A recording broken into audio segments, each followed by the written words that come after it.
Olá, meus amigos do canal Direita, que saudade de vocês! Hoje eu quero falar sobre a inversão dos polos magnéticos da Terra e dar uma dica mais que especial aí para que você possa se proteger um pouco disso tudo.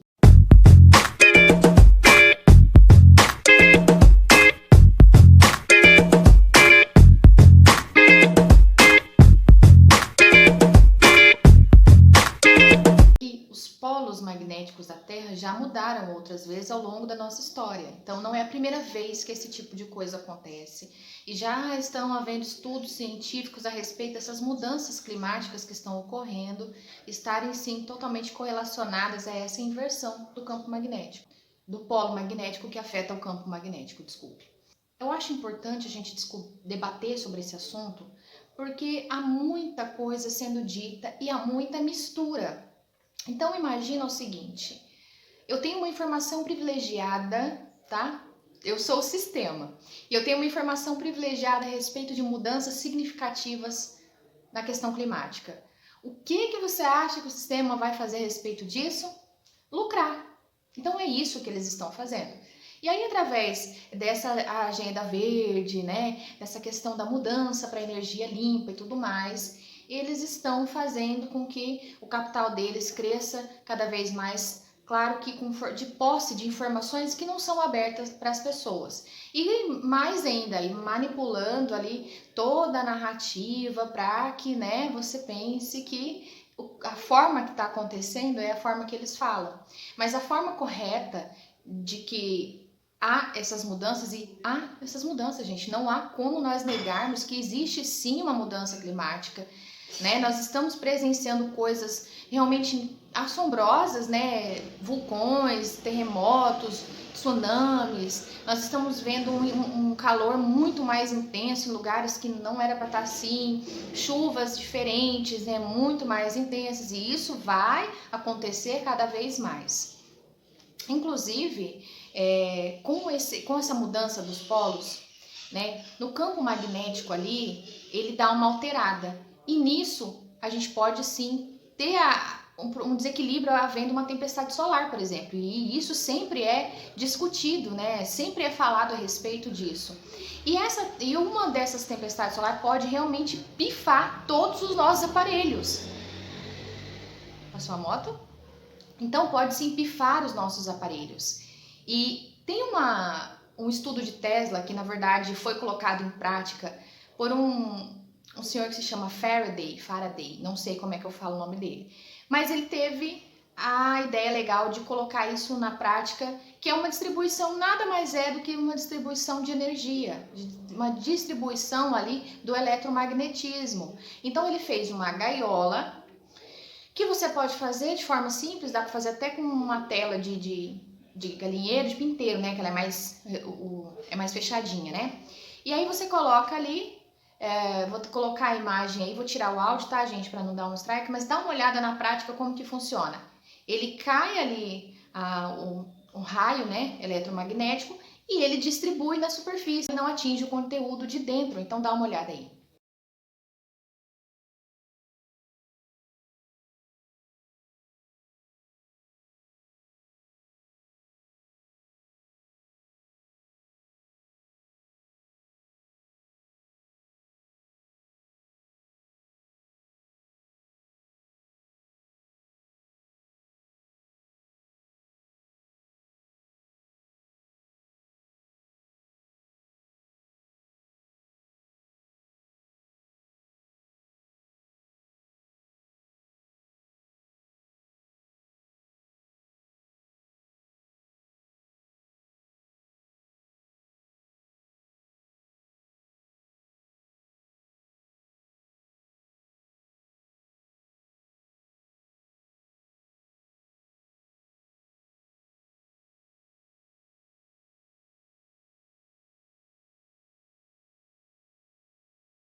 Você viu que interessante? Pois é, então assim, não é uma coisa tão difícil da gente fazer, até acho legal fazer e ter isso em casa. Então se você vê que de repente está uma mudança ou é emitido algum alerta de alguma de alguma tempestade solar, alguma coisa que pode sim acontecer no futuro, nos próximos anos, a gente não sabe como que vai evoluir essa questão, colocar baterias dentro dessa gaiola, e você pode proteger alguns aparelhos de simplesmente pifar. Tem um pessoal que fala que a gente deve colocar dentro de uma caixa de chumbo, mas aí quem tem condição para isso, né, gente? Então vamos fazer o que está dentro do possível de um brasileiro médio, né? Assalariado, vamos fazer o que dá.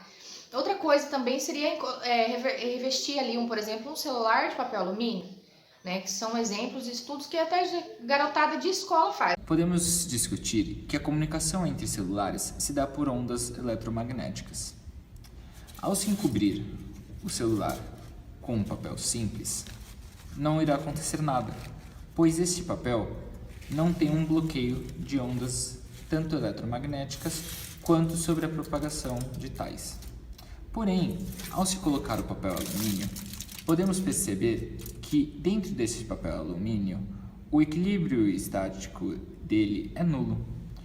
Portanto, o papel serve como blindagem eletrostática, protegendo o celular de qualquer forças externas.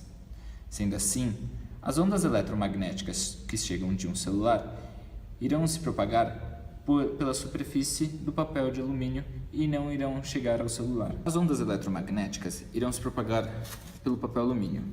Logo, se não há uma inteira superfície de tal bloqueio pelo celular, a ligação será efetuada. Por quê? Neste caso, o sinal irá conseguir chegar e se aprofundar na superfície do celular.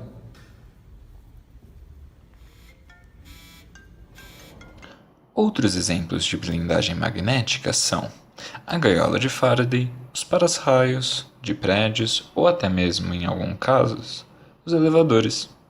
Esses são instrumentos dos quais estão com um certo tipo de revestimento de condutividade semelhante ao do papel alumínio usado nos testes do aparelho celular. Nesses casos, eles irão funcionar como isolantes das cargas elétricas, por exemplo, fazendo com que todas essas cargas se distribuem de forma homogênea. Tá vendo? Então, assim, dá para fazer essas coisas, são coisas simples que a gente pode fazer no dia a dia e ter isso guardado. Mas, por que eu tô falando tudo isso? Porque a gente está passando por essa mudança climática, sim, e a gente precisa cuidar da nossa saúde. Então, você precisa ter mais preparações que você puder ter dentro das suas possibilidades. Então, exemplo, onda de calor, que nem eu tô aqui no norte de Minas, aqui tá um calor insuportável, gente, não tá chovendo, e tá uma secura, sabe? Então, colocar um umidificador no ar, você muda a qualidade do ar, isso não adoece, não resseca os brônquios, você pode ter uma qualidade melhor no teu sono, né? Não fica mais fresquinho, né? Melhor do que você, por exemplo, usar outros dispositivos como o ventilador, essas coisas que não fazem tão bem à saúde, né? Principalmente no quarto das crianças, você colocar um umidificador de ar é uma coisa legal para se fazer, né? Você se alimentar melhor, fazer o uso de Ora Pronobis, por exemplo, que é uma planta que faz um suplemento legal de vitaminas para fortalecer o teu organismo, usar açafrão com mel, um pouquinho de pimenta, para você fazer um anti-inflamatório natural, de você consumir isso daí. Todas essas medidas, né? Ter uma gaiolinha de Faraday para você guardar alguma coisa caso você observe, mas como que a gente poderia ver? Sei lá, né? Emitem algum alerta aí, ou a gente vê, sei lá, pássaros começam a cair de repente, alguma coisa estranha, você pode pegar rapidamente, colocar baterias lá dentro, tentar proteger e salvar alguma coisa que dê para depois utilizar. Claro que essa inversão total não é assim, gente. A última demorou 250 anos para acontecer, né? Então não é assim que acontecem as coisas. Isso é uma estimativa científica, mas eu não sei, né? Eu não estava lá para ver, mas eu também acredito que não é do dia para a noite que acontece. E a palavra, agora vamos para a questão teológica da coisa. A palavra, quando a gente está falando do Messias, da sua vinda, ele fala muito a respeito dessas questões climáticas. E como que a gente pode saber se está acontecendo alguma coisa fora do normal, já que não é a primeira vez que essas mudanças acontecem, né? O mundo, desculpa a passação de carro e moto, tá, gente? O mundo, ele é cíclico, né? Então essas coisas já aconteceram, mas como que a gente poderia saber se é diferente dessa vez ou se realmente tem a ver conosco? Se realmente tem a ver com a mudança que vai ocorrer antes da vinda do Messias. Primeiro, ele disse uma coisa que eu acho que é o ponto-chave. Ele disse assim: a tribulação daqueles dias e tal. E seria como nunca houve, nem jamais haverá algo tão dramático como será a volta dele, né? Esse tempo que antecede a volta dele. Então, se é como nunca houve e nem jamais haverá, nós estamos tratando de um acontecimento que sim, vai dar para perceber a diferença, né? E não tem a ver com o pum da vaca, né? Como diz o sistema. Eles falam isso para ganhar dinheiro, porque eles querem começar a botar as garrinhas deles na propriedade privada, né? Que é um plano de controle, né? Então eles vão usar essas mudanças climáticas que estão acontecendo através da inversão do polo magnético da Terra, enfraquecendo o campo magnético, para se aproveitar das pessoas. É assim que o sistema vive, ele é um parasita, ele é um sanguessuga. Ainda mais se a gente estiver realmente, como eu acho que estamos, caminhando para o fim dos tempos aí, desse ciclo de vida nosso aqui, dessa peregrinação maravilhosa. Bom, então ele diz que seria como nunca houve, nem jamais haverá. Ok? Beleza. Outro ponto é que tá lá em tá lá em Apocalipse 7, no versículo 16. Bom, primeiro tá lá em 14, vamos ver quem são esse povo. Tá lá. E respondi, meu senhor, tu o sabes, e ele então me disse, são estes os que vêm da grande tribulação, lavaram suas vestiduras e alvejaram no sangue do cordeiro. 15. Razão porque se acham de dia diante do trono de Deus e o servem de dia e de noite no seu santuário, aquele que se assenta no trono estenderá sobre eles o seu tabernáculo. Tá falando da igreja. Eu não sou pré-tribulacionista, ok? Ponto e chave. Jamais terão fome. Agora vamos para o que nós estamos falando o tema aqui. Nunca mais terão sede e não cairá mais sobre eles o sol, nem ardor algum. Calor de lascar. Entendeu? Então a gente está falando de realmente uma mudança climática que é significativa. E é isso que nós vamos viver nos próximos tempos. Então enquanto você ainda pode comprar, imagina assim, o sol está fritando a gente aqui, quanto que vai custar, por exemplo, um umidificador de ar? Um ventilador? Que já, eu lembro dele custando R$35 e hoje é 120 para cima. Já mudou, né? Imagina numa situação de calamidade quanto vai custar. Então se você pode comprar esses aparelhos, se você pode fazer uma gaiola de Faraday para você, numa situação de emergência, colocar alguns eletrônicos lá que você queira proteger, né? Seja um rádio, seja baterias. Então é interessante a gente ter algumas precauções. Nós somos as sobrevivencialistas, né? A gente gosta dessas coisas. Bom, era isso que eu queria falar. Se você gostou desse vídeo, se tem alguma coisa, alguma ideia aí para acrescentar, escreve aqui nos comentários que eu leio todos, tá bom? Dou coraçãozinho para todo mundo, até para quem discorda. Por hoje é isso, um beijo da Gigi, fique com Deus, tchau, tchau.